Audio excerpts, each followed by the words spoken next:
Creatrix channel, my dear friends. So we are live again at 7 p.m. for another lecture on power system. We are live again for another lecture on power system and I welcome you all to the Creatrix channel, my dear friends. तो आप सभी लोगों का स्वागत है अगले lecture में power system के। और आज का हमारा टॉपिक क्या होने वाला है मेरे भाई? आज का टॉपिक होने वाला है इंडक्टेंस ऑफ ट्रांसमिशन लाइन। तो मैं आपको इंडक्टेंस का बेसिक आइडिया आज देने वाला हूं और ऐसा करना इसलिए जरूरी है कि जो नेक्स्ट लेक्चर होगा ना हमारा वो होगा बंडल्ड कंडक्टर के बारे में।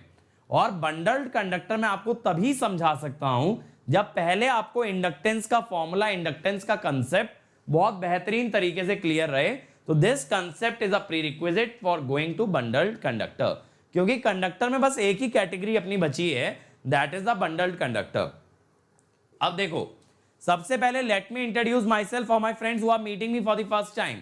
My dear friends, my name is Ankit Goyal. I got AIR1 twice in GATE in 2014 and 2018. I was awarded the President of India Gold Medal by the year President himself in the year 2013 when I graduated from IIT Indore. Till date, I have taught more than 1 lakh students in the online and the offline classes, and presently I am working as a director at an academy for GATE department. Now, my dear friends, the reason ये series क्यों run कर रहे हैं, आप लोगों की काफी month से डिमांड आ रही थी कि सर पावर सिस्टम करा दो और पावर सिस्टम एकदम मशीन की तरह करा दो।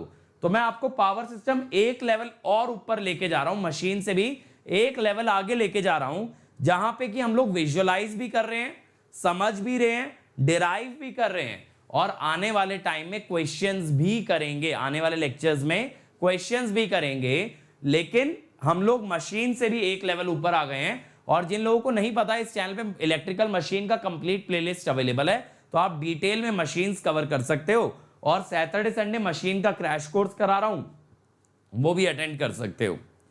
अब देखो मेरे भाई, अगर आपको गेट और ईएससी में टॉप रैंक चाहिए तो आपके पास अनअकैडमी लर्निंग ऐप होना जरूरी है, क्योंकि जिस किसी के पास अनअकैडमी लर्निंग ऐप होगी they can attend all the lectures bye top educator. Unacademy app पे इंडिया के सारे बड़े बड़े एजुकेटर फ्री क्लासेस कंडक्ट कर रहे हैं, आप जाके अटेंड कर सकते हो। बस ऐप डाउनलोड कर लो और आपको उसके बाद क्या करना है, उसके बाद ब्राउजर में यानी गूगल क्रोम या इंटरनेट एक्सप्लोरर में ये लिंक डाल देना, ये लिंक डाल देना, ठीक है। ये लिंक अगर डालोगे, ये लिंक डालोगे तो आपके पास ये पेज ओपन हो जाएगा जिसके अंदर आपको मेरी सारी स्पेशल क्लासेस जो होने वाली हैं वो मिल जाएंगी अपकमिंग स्पेशल क्लास में, और मेरे भाई जो हो चुकी हैं वो मिल जाएंगी सब्जेक्ट वाइज फोल्डर में। Power system, network, machine, signal, analog, ये सारी क्लासेस भी आपको मिल जाएंगी।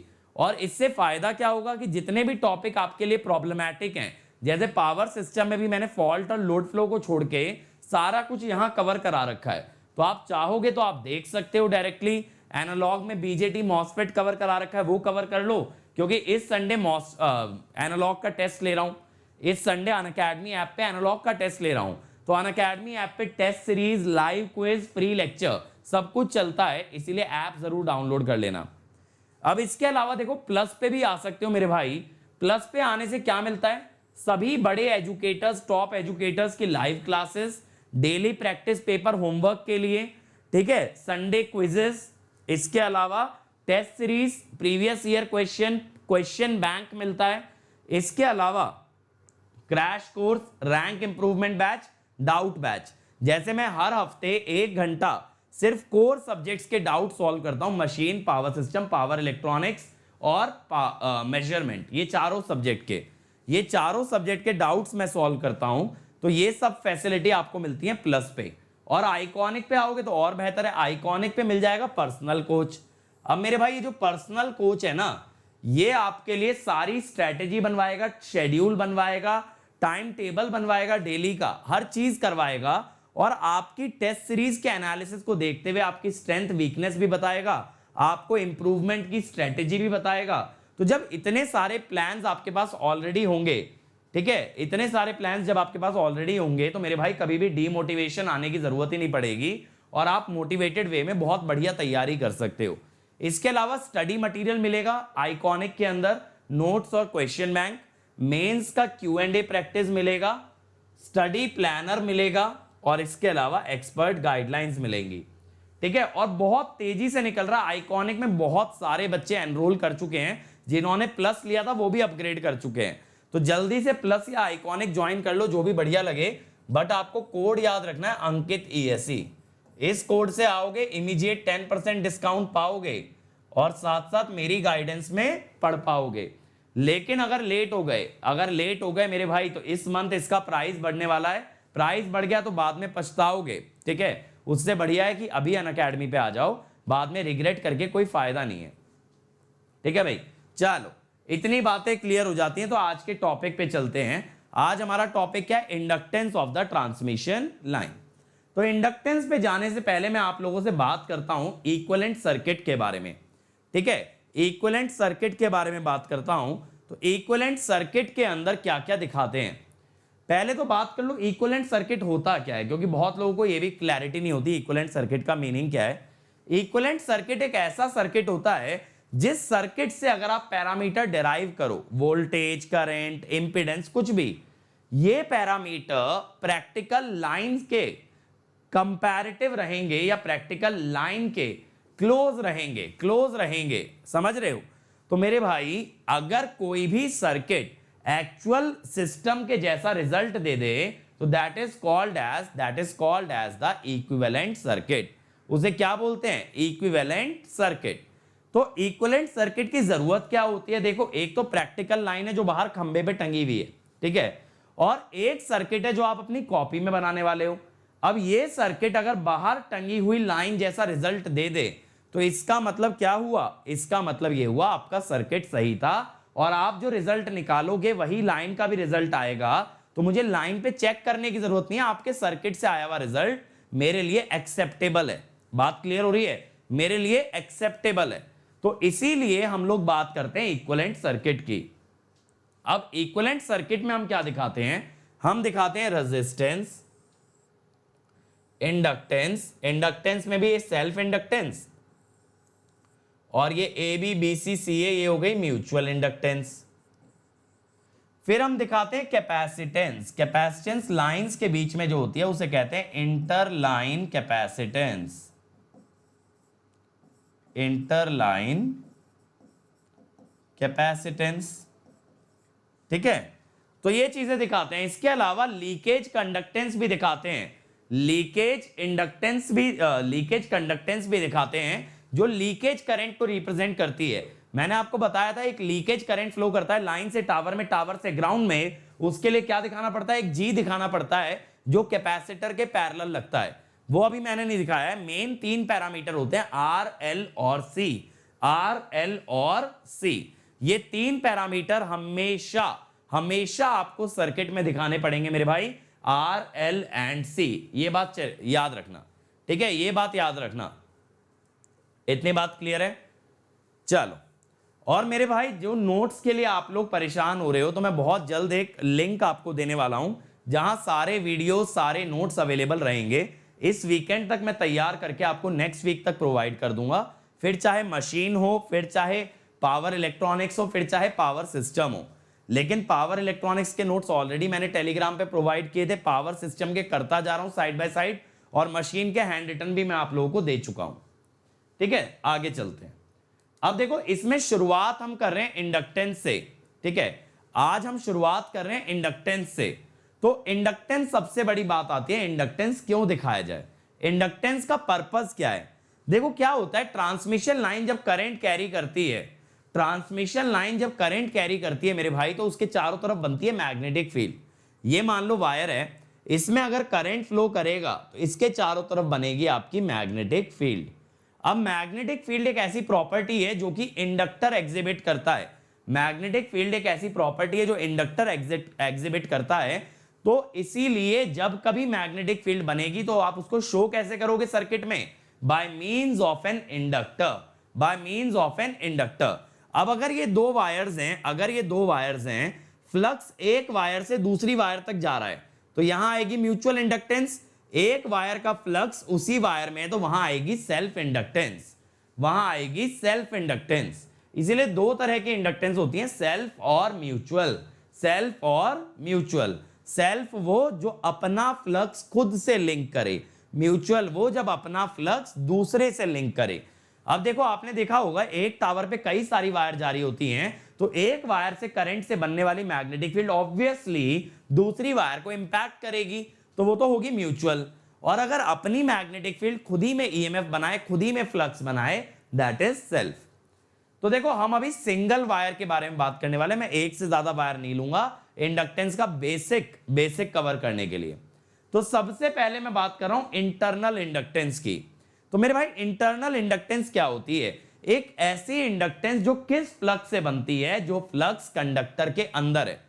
अगर कोई भी मैग्नेटिक फ्लक्स कंडक्टर के अंदर ही रहे, उससे बनने वाली इंडक्टेंस को बोलेंगे इंटरनल इंडक्टेंस। उससे बनने वाले इंडक्टेंस को बोलेंगे इंटरनल इंडक्टेंस। इसके बाद एक्सटर्नल पे जाएंगे, थोड़ा सा सब्र रखना। अब देखो सबसे पहले हम क्या करते हैं, सबसे पहले हम इग्नोर करते हैं स्किन इफेक्ट। इंडक्टेंस और कैपेसिटेंस में ना स्किन इफेक्ट नहीं लेना है। अगर स्किन इफेक्ट इग्नोर कर दिया तो क्या होगा? Current is uniformly distributed. भाई अगर स्किन इफेक्ट इग्नोर कर दिया, करंट बराबर बटेगा चारों तरफ। अब मैं यहां से निकाल लेता हूं current density.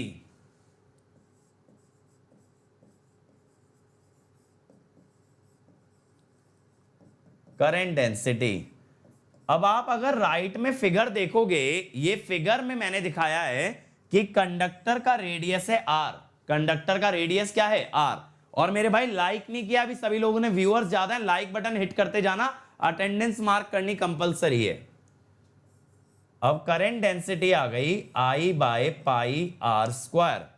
I by pi R square. ठीक है, चलो भाई अब मैं कहता हूं क्या करें इंडक्टेंस निकालने के लिए। इंडक्टेंस निकालने के लिए फ्लक्स लिंकेज निकालना पड़ता है, और फ्लक्स लिंकेज को जब करंट से डिवाइड करते हैं then we get the value of inductance. लेकिन फ्लक्स लिंकेज के लिए पहले फ्लक्स आना जरूरी है। फ्लक्स लिंकेज के लिए पहले आपका फ्लक्स आना जरूरी है, और फ्लक्स के लिए चाहिए मैग्नेटिक फील्ड। और मैग्नेटिक फील्ड निकालने का सबसे बढ़िया तरीका होता है एम्पियर्स लॉ। कौन सा तरीका होता है? Ampere's law. तो मैं यहां पे एम्पियर्स लॉ लगाऊंगा। तो आपको ये जो वाई रेडियस का सर्कल दिख रहा है ना, जो वाई रेडियस का सर्कल यहां दिख रहा है, ये है मेरा एम्पीरियन लूप। जैसे क्या होता है ना गॉस लॉ के लिए गॉसियन सरफेस होता है, ऐसे एम्पियर्स लॉ के लिए होता है एम्पीरियन लूप। Amperian loop. तो एम्पीरियन लूप का रेडियस कितना है? y। अब अगर मैं आपसे ये कहूं मेरे भाई मुझे ये बता दो ये y रेडियस में करंट एनक्लोज्ड कितना है। अब मैं आपसे पूछ रहा हूं करंट एनक्लोज्ड इन एम्पीरियन लूप कितना करंट आ रहा होगा ये y रेडियस के सर्कल में। तो हम ये कहेंगे भाई ये करंट होगा आपका current density into pi Y square, I Y by R का स्क्वायर।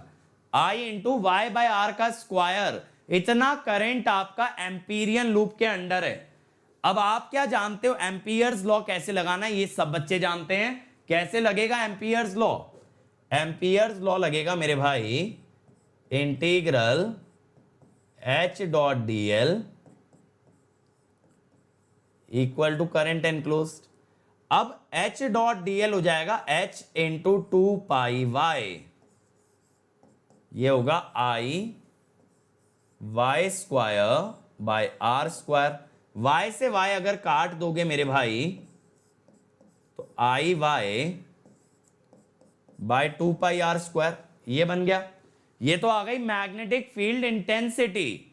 लेकिन फ्लक्स के लिए पहले चाहिए फ्लक्स डेंसिटी। फ्लक्स डेंसिटी होती है बी की जरूरत है, बी की जरूरत है हमें यहां पे। तो बी कैसे निकालोगे? B is mu H mu I Y by 2 pi R square. Mu I Y by 2 pi R square, ये बी आ गया। अब मेरे भाई मैं कहता हूं डी फाई इज BDS। लेकिन मेरे भाई BDS में एरिया ऐसा लेना होता है, एरिया ऐसा लेना होता है जो कि B के परपेंडिकुलर हो, एरिया ऐसा जो कि B के परपेंडिकुलर हो, B के परपेंडिकुलर। तो देखो जिस डायरेक्शन में H है इसी डायरेक्शन में आपका B भी होगा। B और H की डायरेक्शन सेम होती है। अब ये डायरेक्शन कैसे डिफाइंड है, मैं ये मान के चल रहा हूं कि करंट इज कमिंग आउट। देखो अगर करंट बाहर आ रहा है तो ये मैग्नेटिक फील्ड एंटी क्लॉकवाइज बनेगी, मैग्नेटिक फील्ड एंटी क्लॉकवाइज बनेगी तो ऐसे टेंजेंशियल आ जाएगी, टेंजेंशियल आ जाएगी। अब इस पे परपेंडिकुलर एरिया कौन सा होगा, इस पे परपेंडिकुलर एरिया मेरे भाई एक तो देखो ये वाली लेंथ और ऐसे तीसरी डायरेक्शन में ऐसे जो जा रही होगी, आप समझ गए ना, थर्ड डायरेक्शन में। अब अगर ये मैग्नेटिक फील्ड ऐसे है तो कौन सा सरफेस आप परपेंडिकुलर मानेंगे, सर ये वाला सरफेस परपेंडिकुलर है मैग्नेटिक फील्ड के। बिल्कुल सही बात है। ऐसे समझो जैसे ये डिब्बी है, ये डिब्बी टाइप मैंने स्ट्रक्चर बना दिया, एक बॉक्स टाइप स्ट्रक्चर बना दिया, इस पे से मैग्नेटिक फील्ड ऐसे जा रही है तो ये जो साइड वाला सरफेस है ना इसका, ये परपेंडिकुलर एरिया है, ये परपेंडिकुलर एरिया है। अब इसका एरिया कितना है, देखो ये थिकनेस तो dy है मेरे भाई, ये तो हम जान ही रहे हैं dy है, और इस डायरेक्शन में लाइन की लेंथ होगी, इस डायरेक्शन में लाइन की लेंथ होगी, क्योंकि ये कंडक्टर ना ऐसे रखा हुआ है, ऐसे आपकी तरफ आ रहा है, ये कंडक्टर ऐसे आपकी तरफ आ रहा है तो ये डायरेक्शन क्या हो गई, ये डायरेक्शन हो गई लेंथ, ठीक है। और ये जो छोटी सी थिकनेस है मेरे भाई ये हो गई dy। तो अब देखो ये डी फाई हम लोग कैसे लिखेंगे, D phi mu I L Y D Y by 2 pi R square, ये डी फाई हो गया।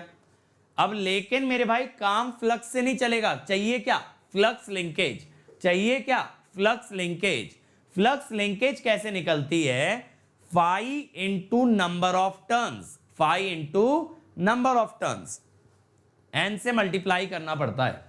अब देखो नंबर ऑफ टर्न्स, यहां कोई कॉइल तो है नहीं भाई, ये तो एक सिंपल स्ट्रेट सीधा सा कंडक्टर है, ये तो सिंपल एक सीधा सा कंडक्टर है, तो यहां नंबर ऑफ टर्न्स का तो स्कोप है नहीं। ये एक वायर है तो यहां ना hypothetical number of turns use करते हैं, यानी एज्यूम किए जाते हैं नंबर ऑफ टर्न्स, क्योंकि एक कंडक्टर में नंबर ऑफ टर्न्स डिफाइन नहीं हो सकते। तो हम क्या कहते हैं,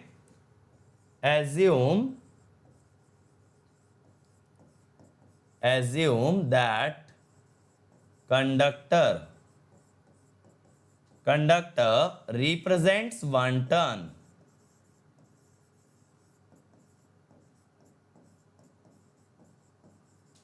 मान लो एक कंडक्टर एक टर्न को रिप्रेजेंट करता है, एक कंडक्टर एक टर्न को रिप्रेजेंट करता है, तो अब फ्लक्स लिंकेज कितना होता है, D psi is N D phi, where N is the number of turns.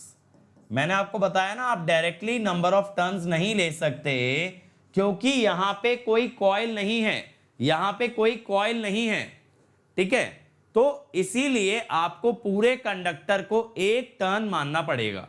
तो अब मैं कहता हूं if R radius is equal to 1 turn, तो y रेडियस में कितने टर्न्स आएंगे, मैं कहता हूं 1 by pi R square into pi Y square. अब आप समझ सकते हो मेरे भाई नंबर ऑफ टर्न्स फ्रैक्शन में आ रहे हैं, ये हाइपोथेटिकल ही है, नंबर ऑफ टर्न्स तो हमेशा इंटीजर होते हैं, लेकिन मजबूरी में हमें ऐसा करना पड़ रहा है क्योंकि कोई भी फ्लक्स अपने से अंदर वाले एरिया को लिंक करेगा, कोई भी फ्लक्स अपने से अंदर वाले एरिया को लिंक करेगा। तो मुझे मेरे भाई ये चीज जानना है कि इतने एरिया में कितने टर्न्स आ रहे हैं, जबकि इतने एरिया में एक टर्न है। समझ गए, आर रेडियस तक टोटल एक टर्न है, पूरा कंडक्टर एक टर्न है, तो वाई रेडियस में कितने टर्न है, मैंने क्या बोला, अगर पाई आर स्क्वायर में 1 आता है तो पाई वाई स्क्वायर में कैसे निकालोगे? Unitary method, pi Y square by pi R square, simple. अब ये आ गए नंबर ऑफ टर्न्स। तो अब मैं कहता हूं मेरे भाई कि डी साई कितना होगा? n into D phi. अब डी फाई तो ये था, नंबर ऑफ टर्न्स ये रे, mu I L Y cube D Y divided by 2 pi R to the power 4। ये हो गया। अगर टोटल फ्लक्स लिंकेज चाहिए अंदर कितनी है तो आप इंटीग्रेट कर लो 0 से r रेडियस तक। अंदर ही तो चाहिए, तो अंदर में तो 0 से r तक इंटीग्रेट करोगे।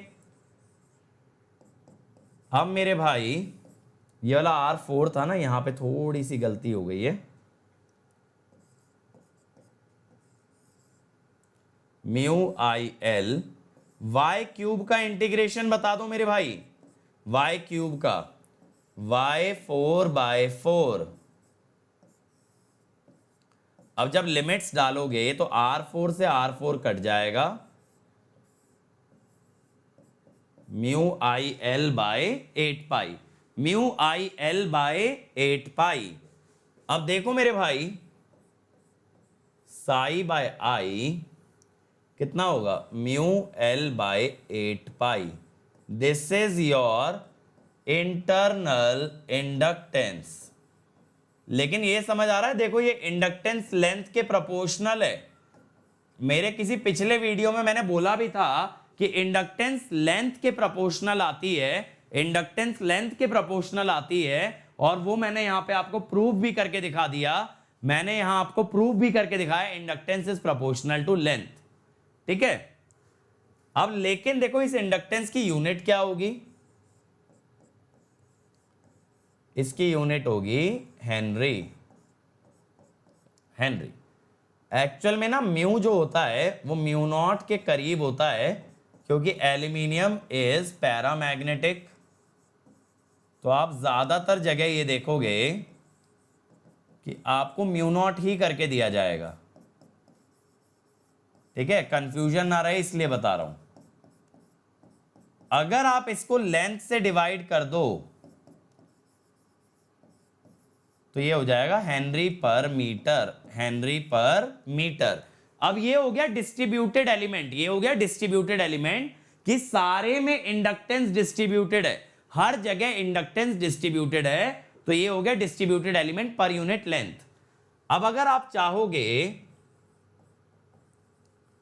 तो आप इसको यहीं तक भी रख सकते हो, म्यू नॉट बाय 8 पाई हेनरी पर मीटर, ठीक है। और अगर आप वैल्यू पुट कर दोगे तो ये बनेगा 0.05। अब ये जो देखो 10 की पावर -6 है ना, इसको कंज्यूम कर लेते हैं दो तरह से। कैसे? ऐसे देखो, समझ आया? अब भी तो 10 की पावर -6 बना, 10 की पावर -3/10 की पावर 3, तो क्या बना?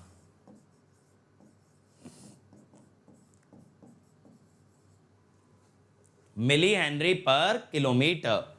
तो ये इंटरनल इंडक्टेंस आता है। और सबसे गजब की बात ये होती है कि ये इंडिपेंडेंट है रेजिस्टेंस रेडियस से। This is independent of R. समझ गए? यानी कितना भी मोटा कंडक्टर हो, कितना भी मोटा कंडक्टर हो, ये वैल्यू फिक्स आएगी, ये वैल्यू फिक्स आएगी 0.05 मिली हेनरी पर किलोमीटर। चलो अब आते हैं एक्सटर्नल पे। एक्सटर्नल इंडक्टेंस में क्या होता है? जब आप फ्लक्स देखते हो कंडक्टर के बाहर, यानी कंडक्टर का ही करंट अगर कंडक्टर के बाहर मैग्नेटिक फील्ड बना रहा है, कंडक्टर के बाहर मैग्नेटिक फ्लक्स बना रहा है, तो उसे हम कहते हैं एक्सटर्नल फ्लक्स, एक्सटर्नल फ्लक्स। और उससे बनने वाली इंडक्टेंस को कहते हैं एक्सटर्नल इंडक्टेंस, एक्सटर्नल इंडक्टेंस। अब देखो मेरे भाई, यहां भी मैंने एक एम्पीरियन लूप बनाया, यहां भी मैंने एक एम्पीरियन लूप बनाया, लेकिन ये जो एम्पीरियन लूप है मेरे भाई, अब की बार ये कंडक्टर के बाहर है। अब की बार ये कंडक्टर के बाहर है। अगर ये एम्पीरियन लूप कंडक्टर के बाहर है तब हम बात कर रहे हैं एक्सटर्नल इंडक्टेंस या एक्सटर्नल फ्लक्स की। अब ध्यान देना, सबसे पहले देख लेते हैं करंट एनक्लोज्ड। अब भाई एम्पीरियन लूप जब बाहर चला गया तो पूरा कंडक्टर अंदर आ गया। पूरा कंडक्टर जब अंदर आ गया तो करंट एनक्लोज्ड हो गया आई। अब हम क्या लगाते हैं, हम लगाते हैं एम्पियर्स लॉ। एम्पियर्स लॉ,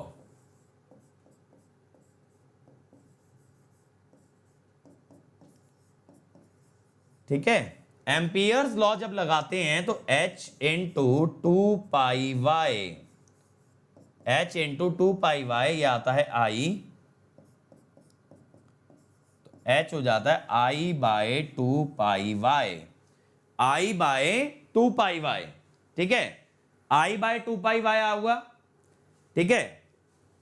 भगवान तुम्हें हेनरी पर मीटर समझ नहीं आया गधो। ये अगर हेनरी है, लेंथ अगर इससे डिवाइड कर दो दोनों तरफ तो हेनरी पर मीटर नहीं होगा।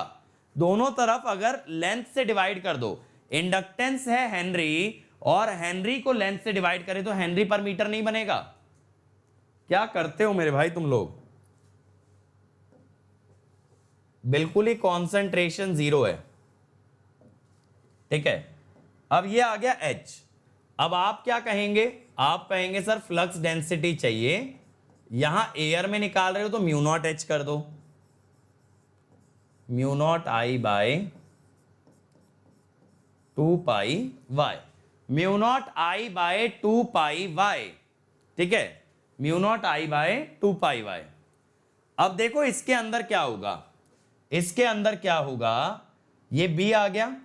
अब मैं कहता हूं फ्लक्स क्या होगा, डी फाई BDS। तो इसके अंदर क्या होगा, DS पहले की तरह ले लेंगे, L इंटू डी वाई। क्या हो जाएगा, L इंटू डी वाई। अब कुछ बच्चों का ऐसा सीन लग रहा है मुझे कि सारी चीजें छोड़ करके ना पहले मेरे को समरी करा देना चाहिए, लेक्चर तो बाद में देख लेंगे। ऐसा ना कर लें, लेक्चर के शुरू में समरी कर लिया करें और बाद में जो बच्चे पढ़ना चाहते हैं वो लोग रुक जाएंगे और जो समरी से खुश हैं वो निकल लेंगे। क्यों भाई, ठीक है। तो डी फाई हो गया, डी फाई हो गया mu naught I L D Y by 2πy। अब अगला स्टेप क्या लिया था इंटरनल में, अगला लिया था जब फ्लक्स लिंकेज निकाला था, फ्लक्स लिंकेज में मल्टीप्लाई किया था number of turns, flux linkage में मल्टीप्लाई किया था नंबर ऑफ टर्न्स। यहां तो ये देखो कि पूरा का पूरा कंडक्टर ही अंदर आ गया, एम्पीरियन लूप के अंदर ही आ गया ना पूरा कंडक्टर। अगर पूरा कंडक्टर मेरे भाई अंदर आ चुका है तो कितने टर्न्स अंदर आ गए, एक टर्न्स। कितने टर्न्स अंदर आ गए, एक turn. Number of turns inside Amperian loop कितने होंगे, 1। एक टर्न होगा। अब एक टर्न होगा तो D psi and D phi it will be equal to D phi.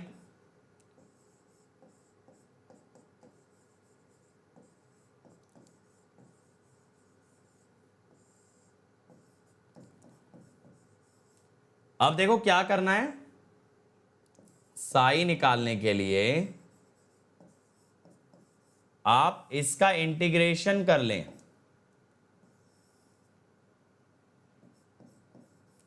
अब ये इंटीग्रेशन कहां से कहां करोगे, ये इंटीग्रेशन चाहो तो d1 से d2 कर लो या इन जनरल हम कर लेते हैं r से लेके d2, r से लेके d2। पहले d1 से d2 कर लेते हैं, फिर मैं d1 को r डाल दूंगा, कोई दिक्कत नहीं है। यानी किसी भी दो पॉइंट्स के बीच का फ्लक्स आप निकाल सकते हो। 1/y का integration log y, limits put करोगे तो ln d2 bye d1, ln d2 bye d1। अब तुम्हारा क्वेश्चन ये होना चाहिए कि सर ये d2 d1 कैसे डिसाइड होते हैं, ये d2 d1 कैसे डिसाइड होते हैं। मेरे भाई जब हम एक से ज्यादा वायर लेंगे ना तब हम डिस्टेंस ले लेते हैं वायर्स के बीच का। तब हम डिस्टेंस किसके बीच का ले लेते हैं? वायर्स के बीच का डिस्टेंस ले लेते हैं। तो अभी सिंगल वायर की बात कर रहे हैं, आपको ये डिस्टेंस का सिग्निफिकेंस नहीं समझ आएगा, ये डिस्टेंस का सिग्निफिकेंस नहीं समझ आएगा, इसलिए अभी इसको इग्नोर कर दो। अब मैं क्या कहता हूं मेरे भाई, अब मैं ये कहता हूं कि भाई if psi is determined between r and d, d कोई डिस्टेंस है तो r है d1 और d है d2, तो यहां से फ्लक्स लिंकेज क्या हो गया?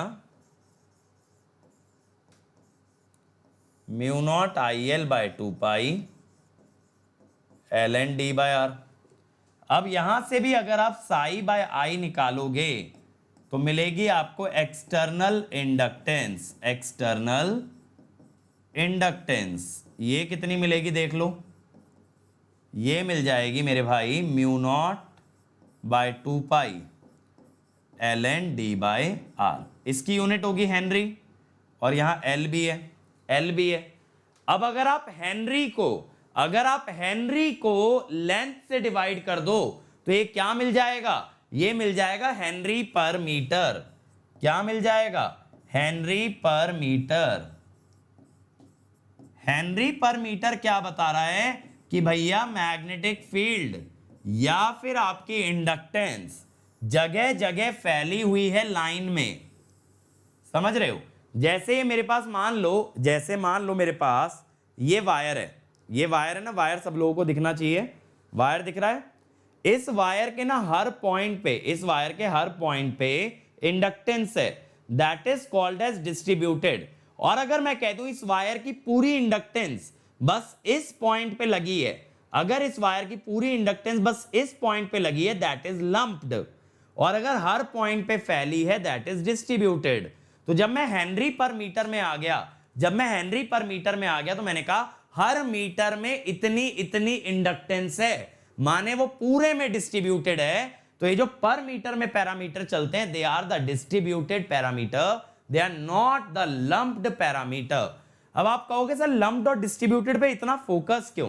क्योंकि मेरे भाई नेटवर्क का जो सारा एनालिसिस है, केसीएल, केवीएल, नोडल मेश, ये सिर्फ लगता है लंप्ड पे, और अब हमारे पैरामीटर कैसे आ रहे हैं? डिस्ट्रीब्यूटेड। तो जब हम अगले चैप्टर में जाएंगे तब आप देखोगे इन डिस्ट्रीब्यूटेड पैरामीटर को लंप करके अप्रॉक्स किया जाता है ताकि इस पे नेटवर्क एनालिसिस लगाया जा सके, तो इसको लंप करना पड़ता है। ठीक है, डिस्ट्रीब्यूटेड चल नहीं पाएगा, डिस्ट्रीब्यूटेड का एनालिसिस बहुत ज्यादा टफ होता है। और अभी इसमें डिस्टेंसेस पे मत जाना, डिस्टेंस आपको क्लियरली समझ आएगा जब हम बात करेंगे 2 वायर्स की या 2 से अधिक वायर्स की। अभी मैंने सिर्फ क्या बताया, आर से बाहर अगर फ्लक्स लोगे तो एक्सटर्नल है, आर के अंदर लोगे तो इंटरनल है। इंटरनल फ्लक्स से बनेगी इंटरनल इंडक्टेंस, एक्सटर्नल फ्लक्स से बनेगी एक्सटर्नल इंडक्टेंस। ठीक है, और अभी मैंने देखा कोई क्वेश्चन ये भी पूछ रहा था कि सर जब आप यहां पे इतना बढ़िया पढ़ा रहे हो पावर सिस्टम, तो अनअकैडमी जाने की क्या जरूरत है?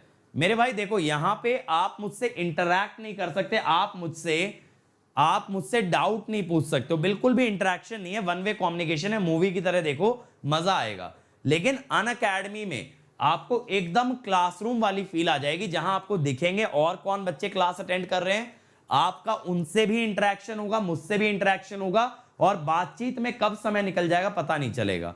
तो नो डाउट यूट्यूब पे लेक्चर क्वालिटी में हम लोग कॉम्प्रोमाइज नहीं करते हैं, लेकिन मेरे भाई अनअकैडमी की बात और है, that is not comparable to YouTube. कभी भी यूट्यूब से कंपेयर नहीं हो सकता, और उसमें 10 रिसोर्स एक्स्ट्रा और मिलते हैं, तो वहां से रैंक आने की प्रोबेबिलिटी बढ़ जाती है एज कंपेयर टू यूट्यूब। लेकिन जो बच्चा पढ़ने वाला है, जो बच्चा सेल्फ डिपेंडेंट है, बहुत बढ़िया है पढ़ने में, वो तो रैंक कहीं से भी निकाल देगा। उसको एज सच ये नहीं कह सकते कि अनअकैडमी, यूट्यूब या किसी और कोचिंग, वो कहीं भी निकाल सकता है। ठीक है, चलो। और मेरे भाई ऐसे घटिया आइडिया मत दिया करो कि गूगल मीट पे पढ़ाओ। चलो अब आते हैं total inductance.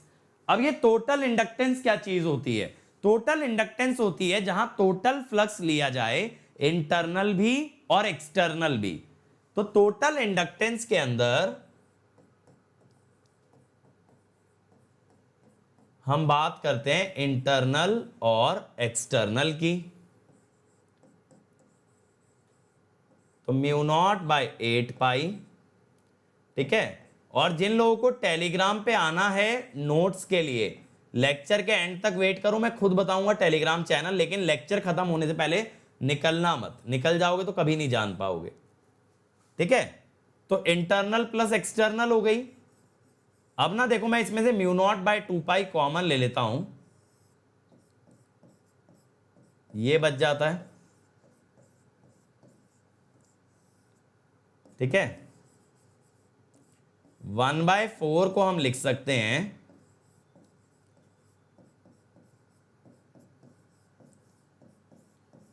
ln e to the power 1/4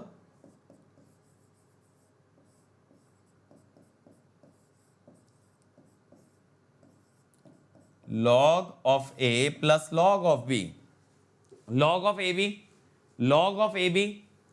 तो यहां से टोटल इंडक्टेंस कितनी हो गई, mu naught by 2 pi log of d by r e to the power -1/4, e to the power -1/4। तो ये जो डिनोमिनेटर में टर्म आ रही है ना, ये ऐसे हो गई। अब ये r डैश क्या है, ये r डैश है r e to the power -1/4, जिसको लिखते हैं 0.7788 r। तो अगर e की पावर -1/4 की वैल्यू निकालोगे ना तो 0.7788 आएगी। तो इसको कहते हैं जियोमेट्रिक मीन रेडियस। क्या कहते हैं, जियोमेट्रिक मीन रेडियस, GMR, ठीक है। तो आपको जो है ना यहां पे याद क्या क्या रहना चाहिए, internal inductance mu naught by 8 पाई या 0.05 मिली henry per kilometre, external mu naught by 2 pi ln d by r। इसको भी सिंप्लीफाई करोगे ना, म्यू नॉट बाई 2 पाई को 4 पाई इंटू 10 की पावर -7 लिखोगे तो ये बनेगा 0.2 ln d बाई r जब मिली हेनरी पर किलोमीटर में जाओगे। और total inductance ln d by r dash, यानी फॉर्मूला एक्सटर्नल वाला ही है, बस r की जगह r डैश आ गया है, r की जगह r डैश आ गया है। तो ये 3 इंडक्टेंस हमने डिराइव किए हैं, ये 3 इंडक्टेंस हमने डिराइव किए एक सिंगल कंडक्टर के लिए, एक सिंगल कंडक्टर के लिए, ठीक है। अब बात ये आती है जीएमआर क्या होता है, जीएमआर क्या होता है। तो जीएमआर को हम बोलते हैं एक ऐसा डिस्टेंस जहां तक सेल्फ फ्लक्स लिंकेज बने, a distance up to which self flux linkage will occur is called as the GMR, is called as the GMR। अब ऐसा क्यों, देखो जब हम कंडक्टर की बात करें तो कंडक्टर का रेडियस है r, तो आप क्या कहते हो कि सर r तक होती है सेल्फ और r के बाहर होगी म्यूचुअल। आप ऐसा ही तो कहते हो, सर r तक सेल्फ और r के बाहर म्यूचुअल। इसीलिए जब आपने ये इंडक्टेंस डिराइव की तो ऊपर आया d, नीचे आया r। d माने कहां तक जा रहे हो और r माने कहां से शुरू किए थे। भाई एक्सटर्नल में कंडक्टर के बाहर से शुरू करेंगे, अगर कंडक्टर के बाहर से चलना शुरू करते हैं तो हम शुरू कर रहे हैं r रेडियस से शुरू कर रहे हैं। तो एक्सटर्नल फ्लक्स लिंकेज में d बाय r क्या बताता है, r से शुरू किया और d तक पहुंचे, r से शुरू किया और d तक पहुंचे। लेकिन मेरे भाई इसका क्या मतलब हुआ, इसका मतलब यह हुआ कि r तक तो सेल्फ फ्लक्स था या इंटरनल फ्लक्स था, उसके बाहर क्या था एक्सटर्नल या म्यूचुअल, उसके बाहर क्या था म्यूचुअल। लेकिन टोटल इंडक्टेंस में r की जगह, टोटल इंडक्टेंस में r की जगह r डैश आया है, ठीक है। टोटल इंडक्टेंस में r की जगह r डैश आया है। तो अगर आप ये देखो कि अगर आप एक्सटर्नल इंडक्टेंस देखते तो म्यू नॉट बाय 2 पाई ये है, और टोटल इंडक्टेंस अगर देखोगे तो आप क्या कह सकते हो, that R dash replaces R. तो हम लोग क्या कहेंगे कि डी डिस्टेंस तक क्या आएगा, डी डिस्टेंस तक आएगा म्यूचुअल फ्लक्स, और आर तक क्या आएगा, आर तक आएगा self flux, sorry R dash. इस इंडक्टेंस को अगर टोटल इंडक्टेंस को देखोगे तो डी डिस्टेंस तक तो म्यूचुअल बनेगा और आर डैश तक बनेगा, आर डैश तक बनेगा आपका सेल्फ, आर डैश तक बनेगा आपका सेल्फ। और देखो किसी को अगर लैंग्वेज इशू हो रहा है, if anybody is facing language issue, entire power system has already been uploaded in English language, power system has been uploaded in English language, so please watch those lectures. This is a course in Hindi. Now अब हम क्या कह रहे हैं, D तक तो mutual और R dash तक आएगा सेल्फ। एक और इसका आप कंक्लूजन निकाल सकते हो, अगर आप एक ऐसा कंडक्टर बनाओ जिसमें इंटरनल ही ना हो, ठीक है, आप एक ऐसा कंडक्टर बनाओ जिसमें इंटरनल ही ना हो, तो उसकी टोटल इंडक्टेंस क्या होगी, टोटल इंडक्टेंस सिर्फ कौन सी होगी, एक्सटर्नल होगी।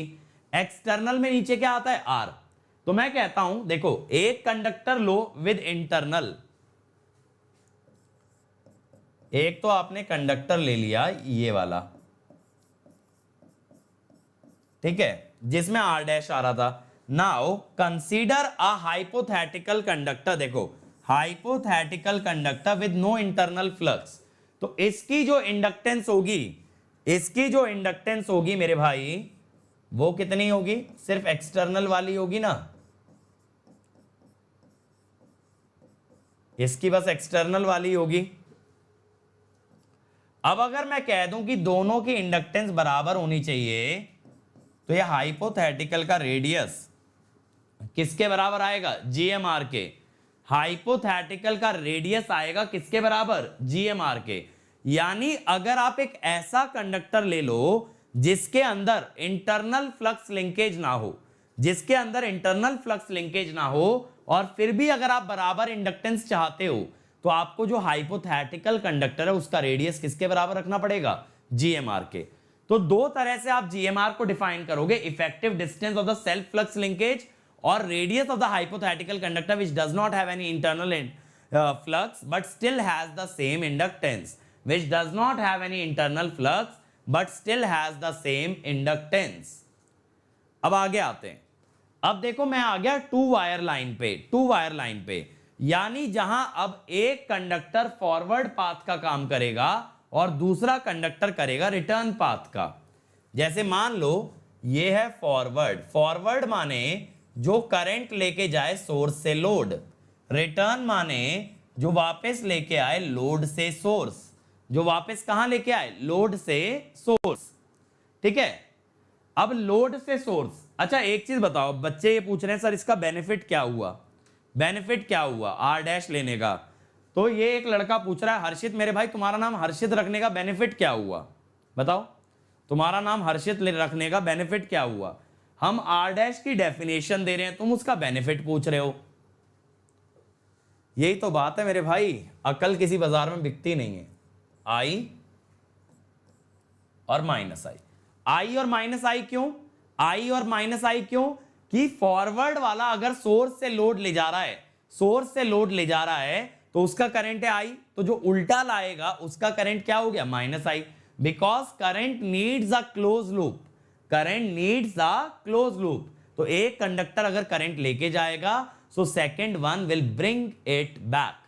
अब आप कहोगे सर पिछले केस में ऐसा कैसे हुआ, तो पिछले केस में मैंने ये माना जो उसका रिटर्न कंडक्टर है ना वो इनफाइनाइट डिस्टेंस पे रखा है, उसका जो रिटर्न कंडक्टर है वो इनफाइनाइट डिस्टेंस पे रखा है, जिससे कि हमारे ओरिजिनल कंडक्टर पे कोई असर नहीं पड़ेगा, ठीक है, हमारे ओरिजिनल कंडक्टर पे कोई असर नहीं पड़ेगा क्योंकि डिस्टेंस कितना है, इनफाइनाइट। लेकिन इस बार फाइनाइट डिस्टेंस पे रख रहे हैं डी पे। ये बात क्लियर हो गई। One conductor acts as the forward, one acts as the return. अब देखो आपको क्या पता है कि म्यूचुअल फ्लक्स, अब म्यूचुअल फ्लक्स की बात करते अच्छे लगोगे, will be considered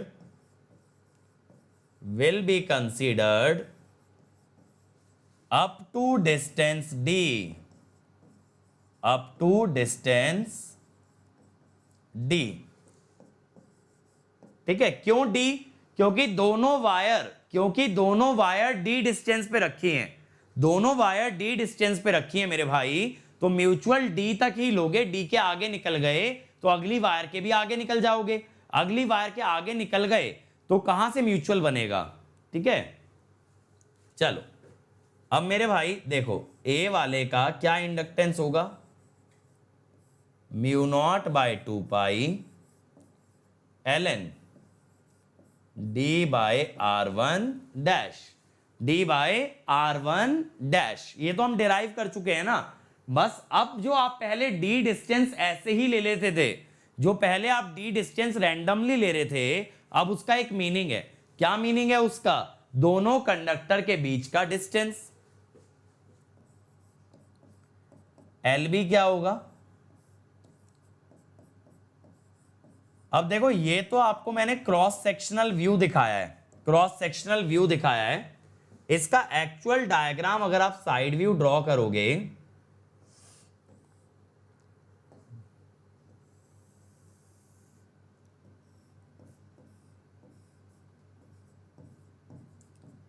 देखो मान लो कि कोई लोड है, मान लो कि कोई लोड है। अब ये वाला कंडक्टर है A, ये वाला है B। तो ये समझ आ रहा है कि बंधु ये दोनों कंडक्टर सीरीज में है। ये चीज समझ आ रही है? A and B are in series, A and B are in series। अब अगर A और B सीरीज में आ गए तो मेरे भाई इसका इंडक्टेंस कितना बनेगा? LA plus LB, mu naught by 2 pi, common ले लो, ln d by r1 dash, ln d by r2 dash. अब अगर इन दोनों लॉग को log a plus log b अगर किया तो log a भी हो जाएगा, r1 डैश r2 डैश। अब अगर आप इसकी पावर बाहर निकाल लिए, पावर अगर 2 बाहर निकाल लिए, देखो अब ये जो log के डिनोमिनेटर में आ रहा है, ये जो log के डिनोमिनेटर में आ रहा है, इसमें आ रहा है root r1 dash, root r2 dash, root r1 dash और रूट r2 डैश। तो मेरे भाई इसका मतलब क्या हुआ? Root r1 dash r2 dash is geometric mean, is geometric mean of r1 dash and r2 dash. इसीलिए इसको GMR बोला था। GMR में ज्योमेट्रिक मीन, GMR में ज्योमेट्रिक मीन वर्ड इसीलिए आया था कि जब एक से ज्यादा वायर्स होती हैं, जब एक से ज्यादा वायर्स होती हैं मेरे भाई, तब आपका जो रिजल्ट आता है that contains geometric mean, that contains geometric mean. ठीक है, इतनी बात भी चलो क्लियर हो गई। अब इसमें ना देखो, अगर आप इंडक्टेंस को सिंप्लीफाई करोगे म्यू नॉट बाय पाई को, तो आप ऐसे ही ना लिखोगे, देखो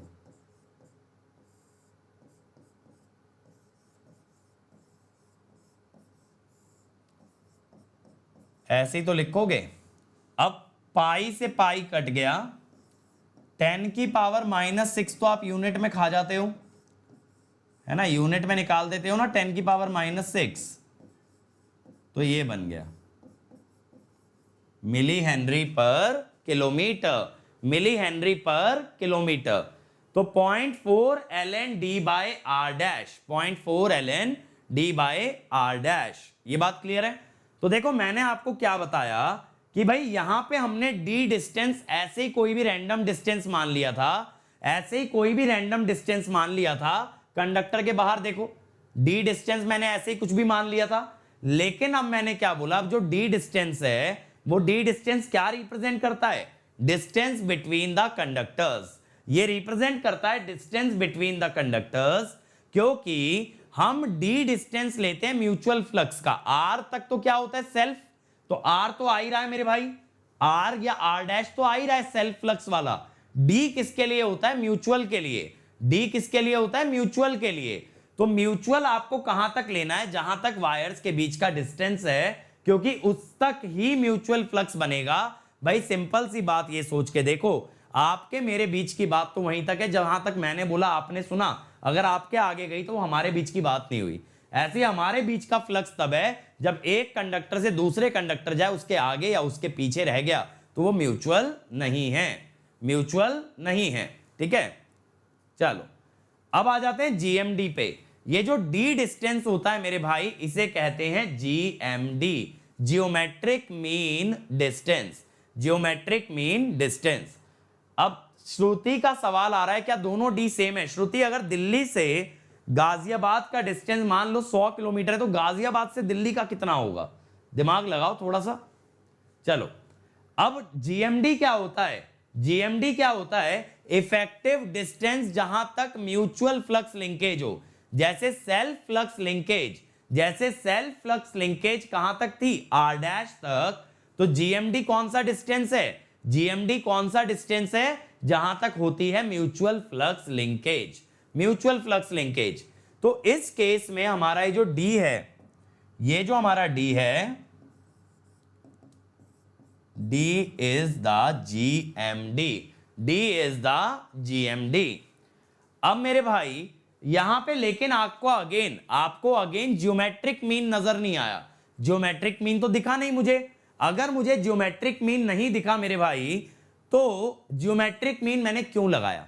देखो, जब दो से ज्यादा कंडक्टर होंगे, जब दो से ज्यादा कंडक्टर होंगे या दो से अधिक डिस्टेंस होंगे, मान लो 3 कंडक्टर हैं, कितने डिस्टेंस हो गए? 3 हो गए ना। 1 से 2, 2 से 3, 1 से 3, ऐसे 3 डिस्टेंस हो गए। जब कभी 2 या 2 से अधिक डिस्टेंस आ जाएं, तभी तो ज्योमेट्रिक मीन का मतलब आएगा, तभी तो ज्योमेट्रिक मीन का मतलब आएगा।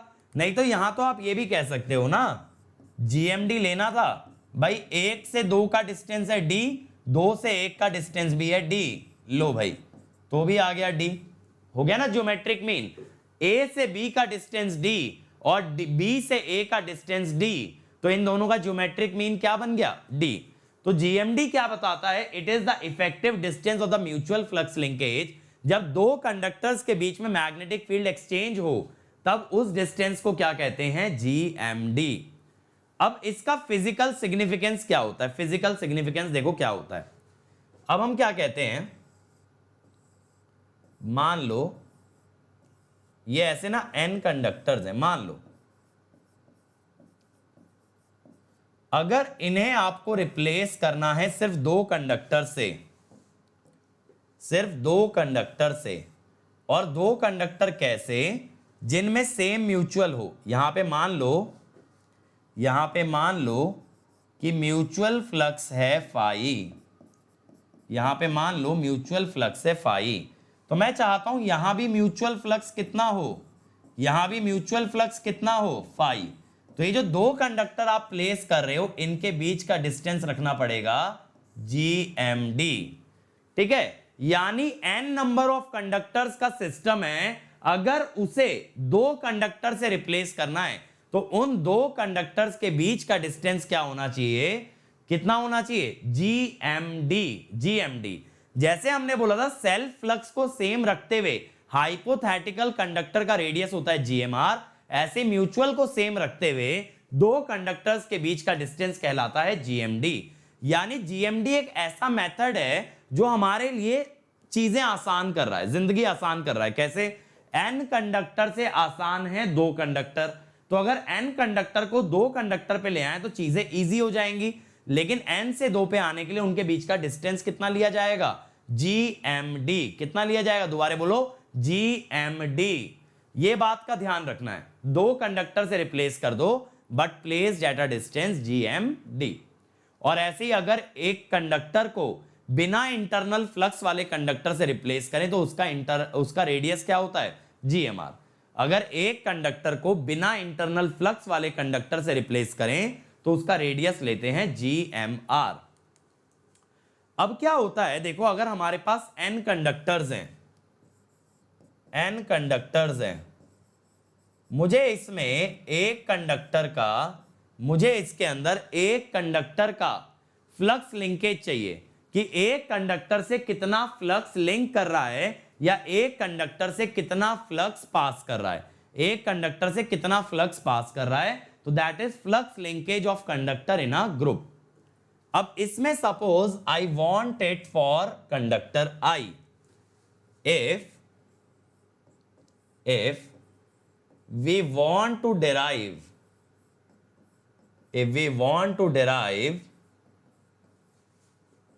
flux linkage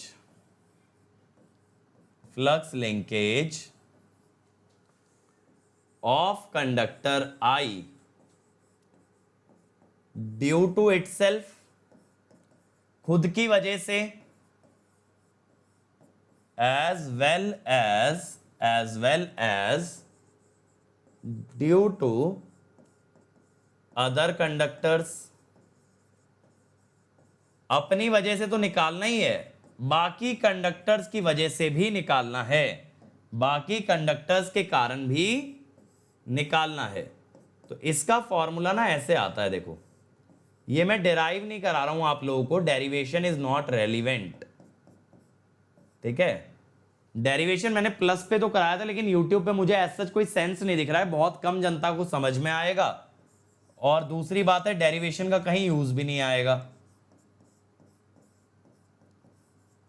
अब इसका क्या मतलब है, देखो अगर J I के बराबर होता है, अगर J I के बराबर होता है तो मैं कहता हूं लैम्डा I, यानी ith टर्म अगर इस सम की निकाल लो, ये होगी ना, यहां पे जो DII आता है ना मेरे भाई, ये RI डैश होता है, ये जो DII डिस्टेंस दिख रहा है दैट इज RI डैश। अब आप कहोगे सर ये लैम्डा II क्या है, लैम्डा II क्या है, इसको मैं समझा देता हूं एक बार। Lambda II is flux linkage of I, flux linkage of I due to, या ith conductor due to itself, यानी self flux linkage lambda II। समझ में आया, जो फ्लक्स ये खुद ही बना रहा है और खुद ही से लिंक करवा रहा है दैट इज लैम्डा II। और यहां से ना आप सेल्फ इंडक्टेंस भी निकाल सकते हो, कैसे, सेल्फ फ्लक्स बाय करंट, तो ये बन गई ना सेल्फ इंडक्टेंस।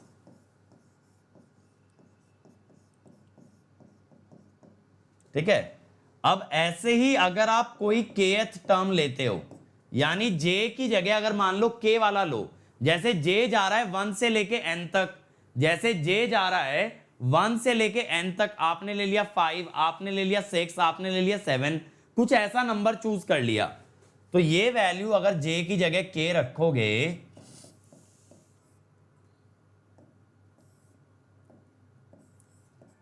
तो ये बनेगा DIK। अब यहां पे मेरे भाई, यहां पे क्या होता है, DIK इज डिस्टेंस बिटवीन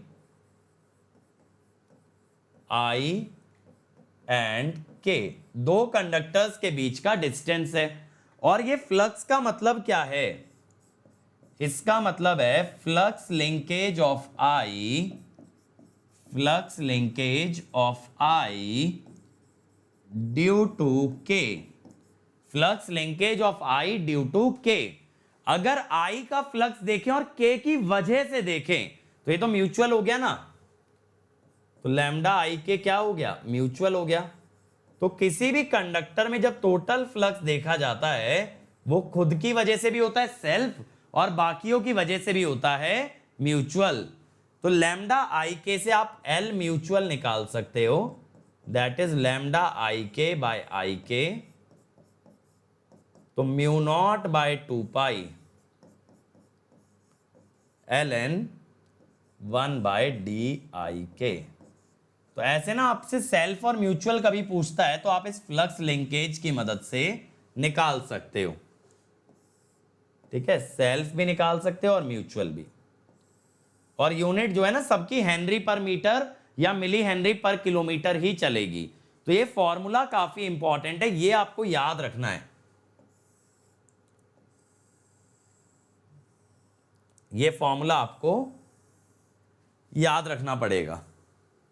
किसी भी एक कंडक्टर के अंदर अगर टोटल फ्लक्स निकालना है सभी कंडक्टर्स की वजह से, तो ये समेशन आपको याद रहना चाहिए, क्योंकि आगे जब मैं आपको रेडियो इंटरफेरेंस पढ़ाऊंगा कि कैसे पावर लाइन से फ्लक्स पहुंचता है टेलीफोन लाइन में, तब ये फॉर्मूला मैं यूज करूंगा, ठीक है, अभी से बता दे रहा हूं। अब देखो इसका एक एप्लीकेशन आपको मैं दिखाता हूं 3 फेज कंडक्टर के अंदर। अब आप 3 फेज में क्या कहते हो हमेशा कि अगर एक कंडक्टर फॉरवर्ड पाथ का काम करता है तो बाकी दोनों कंडक्टर उसके लिए रिटर्न पाथ का काम करते हैं। इसीलिए मैंने दिखा दिया कि अगर ये I करंट ले जा रहा है तो बाकी के दोनों कितना करंट ले जा रहे हैं, -I/2 और -I/2, -I/2 और -I/2। अब मैं कहता हूं कि अगर मुझे A का फ्लक्स लिंकेज चाहिए म्यू नॉट बाय 2 पाई पहले खुद का फ्लक्स 1 बाय डी ए, फिर दूसरे का, उसका करंट है -I/2, फिर तीसरे का। समझ गए? जब A में निकालना है तो डिस्टेंस A का लेना है सबसे। देखो ये वाला फॉर्मूला, J वाला करंट लेना है और डिस्टेंस लेना है I और J के बीच का, डिस्टेंस लेना है I और J के बीच का। अब अगर आप सेकंड और थर्ड टर्म को कंबाइन कर दें, ध्यान से सुनते जाना, DAA तो आपको पता है RA' होता है, सेकंड और थर्ड टर्म अगर कंबाइन कर दें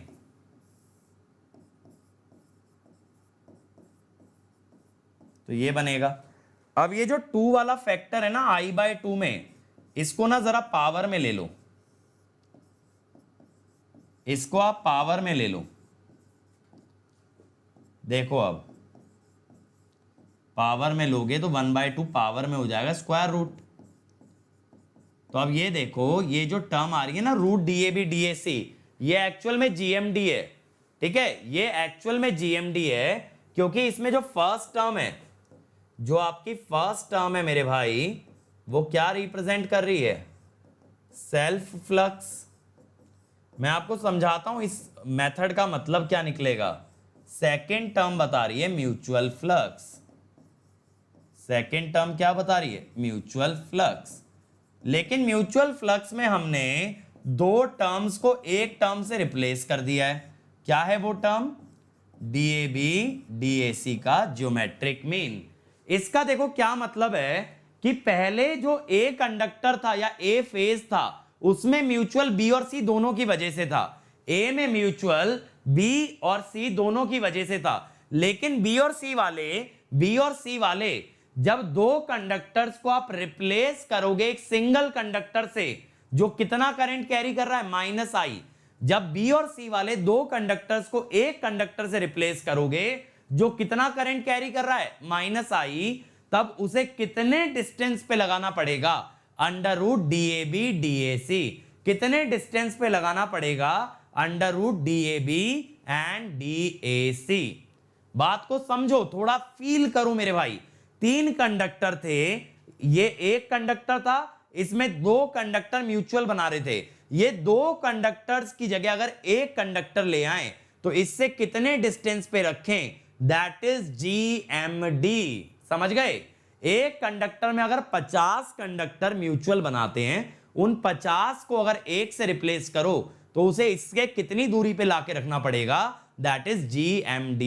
और वो कितना आया, ज्योमेट्रिक मीन आया ना, ज्योमेट्रिक मीन आया, इसीलिए इसको ज्योमेट्रिक मीन डिस्टेंस बोला गया। समझ गए? ये बात क्लियर हो गई?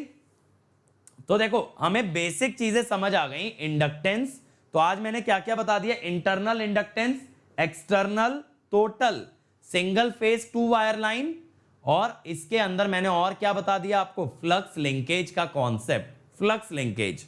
ठीक है, लेकिन जब हमारा इंडक्टेंस कंप्लीट होगा तो मैं एक जगह आपको सारे फॉर्मूले समराइज कराऊंगा। अभी इंडक्टेंस बस स्टार्ट हुआ है, इंडक्टेंस बस स्टार्ट हुआ है, तो मैं आपको सारे फॉर्मूले डिराइव कराने के बाद, सारे फॉर्मूले लिखवाने के बाद समराइज कराऊंगा न्यूमेरिकल्स से पहले।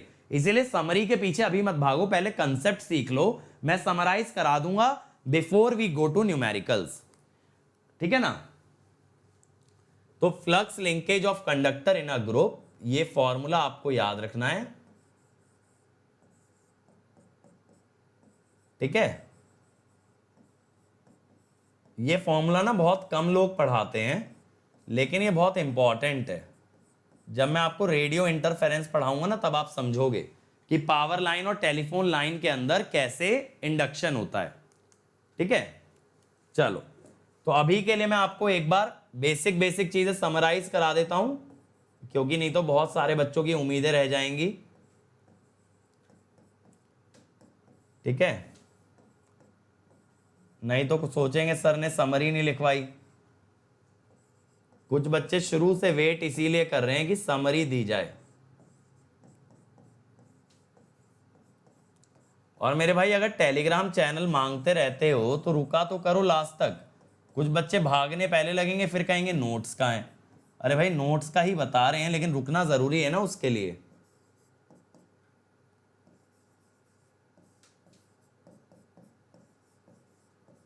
ठीक है, फॉर्मूले लिखवा दे रहा हूं मैं। यहां पे आर डैश क्या होता है? 0.7788 आर, जिसको कि हम कहते हैं GMR। ये टोटल हो जाती है। सिंगल फेज वाली ट्रांसमिशन लाइन का कितना आया था? μ0/π ln d/√, R1 dash R2 dash. ठीक है, या इसको अब जब हम मिली हेनरी पर किलोमीटर में ले गए थे तो 0.2 की जगह 0.4 आ गया था। ठीक है, ये हो गया था। और फ्लक्स लिंकेज का मैंने आपको फॉर्मूला बता दिया। आज मैंने इतनी चीजें आपको समझा दी हैं। तो आज हमारा एक तरीके से पहला लेक्चर ऐसा था जिसके अंदर न्यूमेरिकल टॉपिक डिस्कस हुआ है। ठीक है, तो अब कल हम लोग बात करेंगे किसके बारे में? बंडल्ड कंडक्टर के बारे में। उसके लिए ना ये सब फॉर्मूला मुझे चाहिए था। ये जो मैंने फ्लक्स लिंकेज वाला कराया है, ये फॉर्मूला मुझे चाहिए था, बट ये सब फॉर्मूला यूज करके कल मैं आपको बहुत नेक्स्ट लेवल पे एकदम बंडल्ड कंडक्टर समझाने वाला हूं। ठीक है, चलो अब देखो मेरे भाई, जैसा मैंने आपको बता भी रखा है, 8:30 बजे मेरी क्लास होती है बीजेटी की। आज और चलेगी, उसमें बीजेटी के क्वेश्चन कराने वाला हूं। आ जाना tinyurl.com/ankit.esi। अपकमिंग स्पेशल क्लासेस में लिंक मिल जाएगा। जो क्लास हो चुकी है सब्जेक्ट वाइज फोल्डर में मिल जाएगा। और अभी रुके रहो, टेलीग्राम चैनल बता दूंगा जितने लोगों को जानना है। और प्लस पे आते हो तो मिलता है daily practice paper, weekly quiz, test series, practice question, previous year question, और इसके अलावा मिलता है crash course, rank improvement batch, सारी चीजें मिलती हैं। डाउट सॉल्विंग भी की जाती है, आपके सारे क्वेश्चन आंसर किए जाते हैं। 12 मंथ सिर्फ और सिर्फ कॉस्ट है 22,500, जो कि बढ़ने वाली है विद इन अ वीक, एक हफ्ते में बढ़ जाएगी। तो कोड लगाओ अंकित ESE, जल्दी से आ जाओ वरना बाद में पछताओ। आइकॉनिक पे आते हो तो मिलता है पर्सनल कोच, जिससे आप डेली चैट कर सकते हो और हर 2 हफ्ते में वीडियो कॉल अरेंज करके अपनी स्ट्रेंथ वीकनेसेस समझ सकते हो। और वो आपको कदम कदम पे गाइड करेगा, आपका हैंड होल्ड करके आपको गेट तक, ES तक लेकर के जाएगा। और साथ साथ मिलेगा study material extra. Study material के अलावा आपको मिलेगा ESE का Q&A प्रैक्टिस। ठीक है, इसके अलावा मिलेगा स्टडी प्लानर, और इसके अलावा आपको मिलता है मेरे भाई एक्सपर्ट गाइडलाइन। 12 महीने की फीस है 4500 अगर आप कोड लगाते हो अंकित ESE से इमीडिएट 10% डिस्काउंट मिलता है। और साथ साथ आप आ जाते हो मेरी गाइडेंस में। आप पेमेंट कर सकते हो credit, debit card, EMI, net banking से, या आप पेमेंट कर सकते हो डेबिट कार्ड पे जो EMI मिलेगा। डेबिट कार्ड पे कौन कौन से पे EMI अवेलेबल है? HDFC और बजाज फिनसर्व। बट मेरे भाई ये कोड मत भूलना, अंकित ESE। अब देखो ये टेलीग्राम चैनल है जहां पे मैं नोट्स डालता हूं, याद रखना t.me/gateair1। ये अपने मोबाइल के ब्राउजर में डाल दो, सीधा टेलीग्राम में खुलेगा, ज्वाइन कर जाना और यहां सारे आपको पीडीएफ मिलेंगे। और ये मेरा अनअकैडमी प्रोफाइल है, आज ही ऐप डाउनलोड करके फॉलो कर लेना, ताकि जब जब अनअकैडमी पे लाइव आऊंगा कोई भी इंपॉर्टेंट सेशन लेके, आपका वो मिस नहीं होगा। इसके अलावा मेरे भाई, इसके अलावा आप सब्सक्राइब कर लो यूट्यूब पे इलेक्ट्रिकल जंक्शन, यहां शॉर्ट वीडियो डालूंगा और काफी अच्छे कंसेप्ट्स पे डालूंगा। इसके अलावा अनअकैडमी गेट क्वेश्चन PYQ के सॉल्यूशन मिलेंगे। Telugu, if you are a Telugu speaking student, Pathshala to learn engineering through animation, foundation to learn the basics and SSC JEE for JEE and AE exam. ये सारे चैनल सब्सक्राइब कर लो, ठीक है। तो thank you everybody. अब मिलेंगे कल शाम को 7 बजे, बंडल्ड कंडक्टर्स के बारे में डिस्कस करेंगे। तब जाके आपके सारे कंडक्टर बेहतरीन तरीके से क्लियर हो जाएंगे। Thank you.